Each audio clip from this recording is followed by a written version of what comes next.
Ade. D. Bayu. Hadir. Komang Kiatian Sate Bakti. Hadir.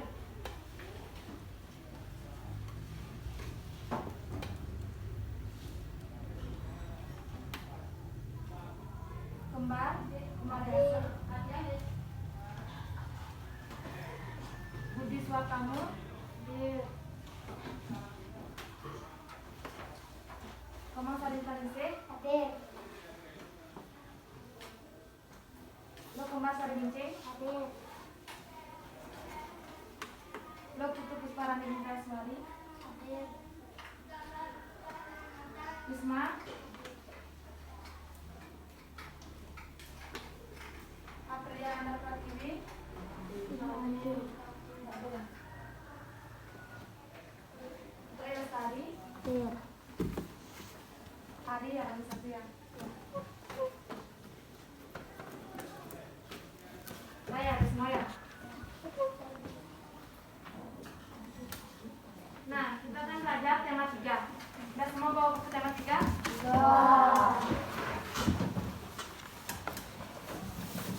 Nah, kita akan belajar tema 3, subtema 1, pembelajaran 1.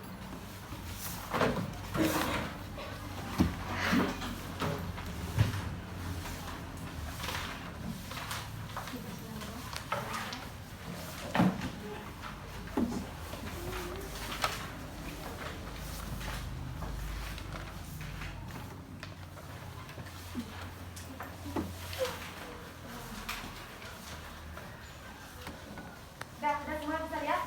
Bisa lihat, Bayu? Nah, kita akan belajar tema 3, subtema 1, pembelajaran 1. Sana ada muatan bahasa Indonesia dan IPA. Nah, halaman 2. Nah, kalian pernah makan buah yang ada di depan kalian? Nah, adapun kriteria dari makanan sehat. Nah, di depan kalian sudah ada gambar, itu adalah makanan sehat. Nah, kriteria dari makanan sehat yaitu makan yang memenuhi kriteria gizi seimbang, 4 sehat, 5 sempurna. Nah, seperti vitamin, mineral, protein, karbohidrat, kalsium, fosfor, dan lemak. Nah, tubuh kita itu memerlukan makanan yang sehat dan bergizi. Nah, makanan sehat juga bisa menjaga kesehatan organ pencernaan. Nah, biasanya anak-anak itu mengenal jenis makanan itu melalui promosi yang disajikan dalam bentuk iklan. Nah, anak-anak pernah lihat iklan? Nah, kalian tahu nggak iklan itu apa? Tahu apa? Nah, sekarang kita akan bahas pengertian dari iklan. Nah, iklan merupakan suatu pesan tentang keunggulan suatu produk atau jasa yang ditujukan kepada masyarakat. Berarti iklan itu ditujukan untuk siapa? Untuk masyarakat. Nah, adapun fungsi dari iklan. Nah, fungsinya yaitu untuk membujuk orang-orang agar tertarik pada barang dan jasa yang ditawarkan. Berarti iklan itu harus menarik, biar yang melihat iklan itu tertarik dengan barang dan jasa yang ditawarkan.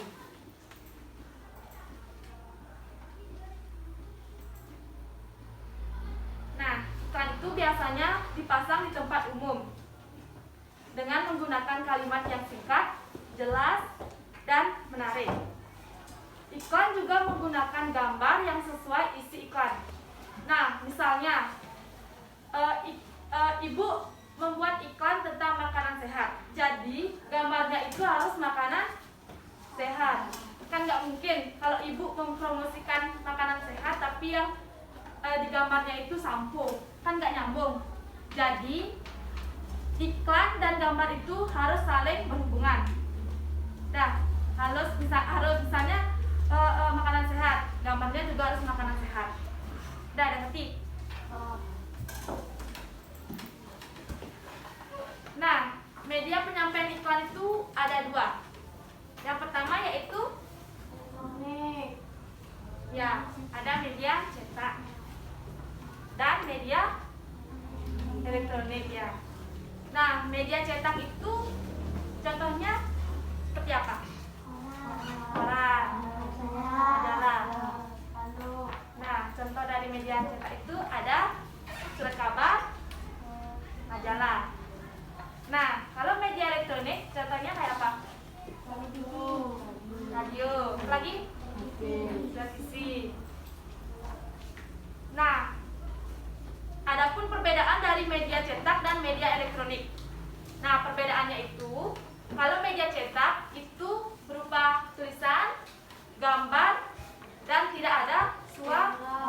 inti dari iklan.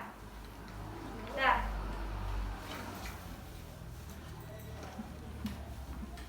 Nah, selanjutnya kita akan belajar muatan IPA, yaitu hewan ruminansia. Halaman 6. Nah, hewan ruminansia itu adalah sekelompok hewan yang memamah, yang biasa memamah atau memakan 2 kali dan dikenal dengan hewan memamah biak. Pada hewan ruminansia terdapat 4 bagian lambung dengan fungsi yang spesifik.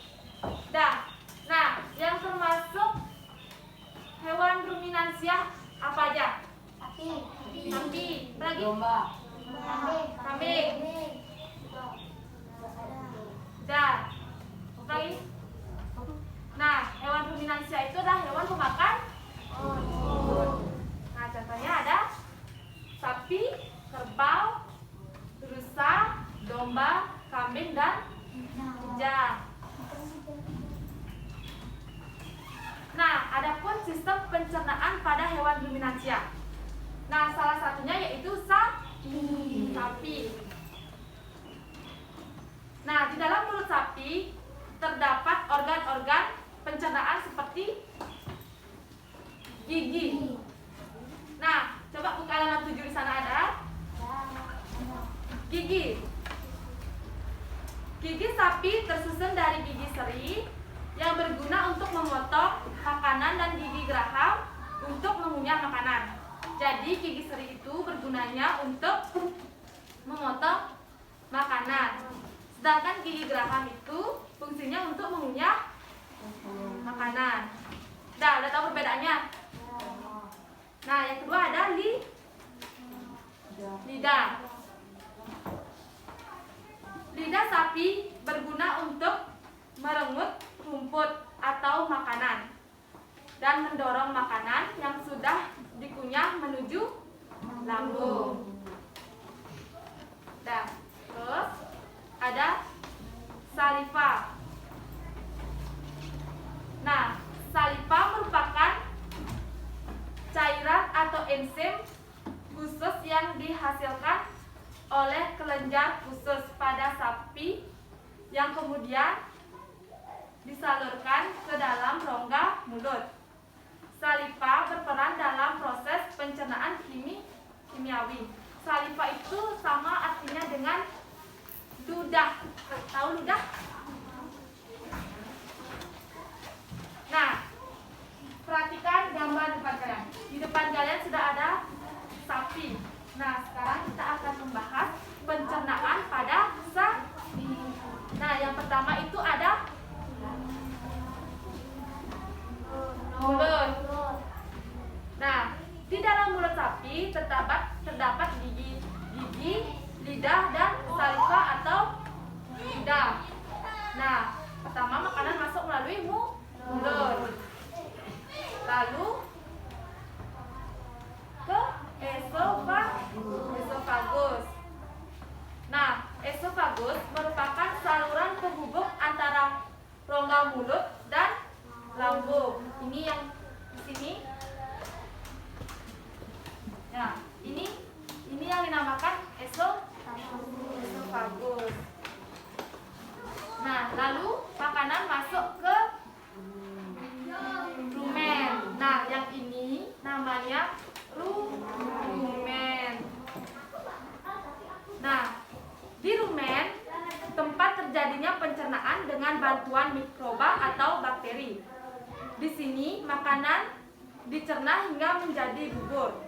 Pada saat sapi beristirahat, makanan kembali ke mulut dan dikunyah kembali. Nah, jadi saat sapi beristirahat, makanan itu kembali lagi ke mulut dan dikunyah kembali. Nah, selanjutnya ada retikulum. Nah, yang ini, tanda panah yang ini merupakan retikulum. Nah, di retikulum makanan mengalami proses fermentasi dengan bantuan bakteri anaerob dan protozoa. Nah, di sini juga terjadi penyaringan benda-benda asing masuk bersama makanan agar tidak masuk ke dalam masuk. Jadi makanan itu disaring dulu biar misalnya kalau ada benda-benda yang maksudnya yang berbahaya itu tidak masuk ke masuk. Nah, ini namanya masuk. Nah, ini cara pandangnya ini. Ini namanya masuk. Nah, di masuk makanan dicerna dengan bantuan enzim pencernaan. Dah. Terus ada abu masuk. Nah, abu masuk merupakan perut sebenarnya.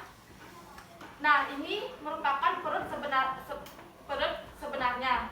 Dah, pada sapi. Di sini makanan dicerna dengan bantuan enzim pencernaan. Dah. Nah, yang ini, yang abu masuk ini merupakan perut sebenarnya pada sapi. Terus ada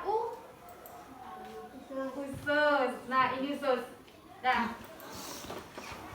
usus sapi dewasa itu mencapai 40 meter panjangnya.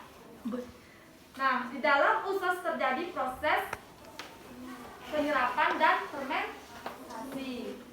Nah, terus yang terakhir ada, nah setelah itu makanan menuju ke anus. Nah, di anus itu tempat keluarnya feses atau sapi, feses pada sapi. Dah, tahu feses? Kotoran. Dah. Nah, itu sekian materi di tema 3 subtema 1 pembelajaran 1. Nah, sebelum Ibu mengasihkan evaluasi pada kalian, ada yang belum ngerti atau belum paham tentang materi yang Ibu sampaikan? Sudah.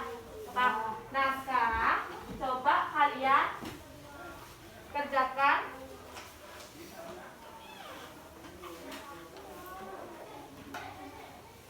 nah ini ada soal, kalian kerjakan ya.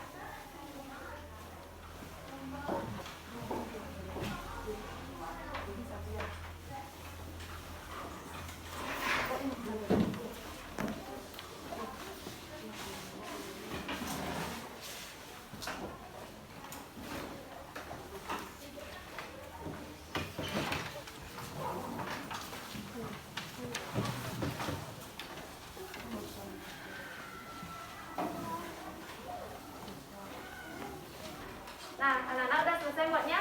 Udah. Nah, kalau udah selesai, kumpul, tapi satu persatu ya. Yuk, dari gede.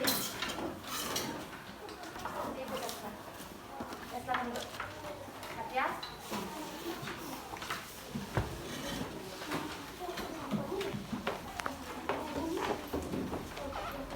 Kalau itu Ibu ada yang ambil.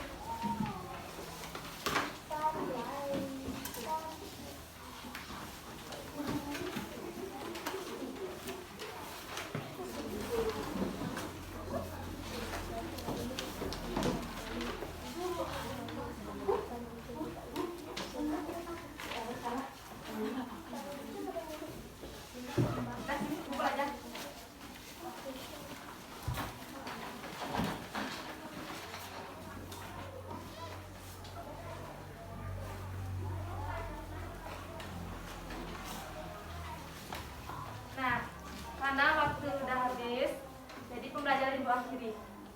Tadi pembelajaran diawali dengan doa, maka kita akhiri juga dengan doa. Nah, doa itu langsung, doa dimulai. Doa selesai.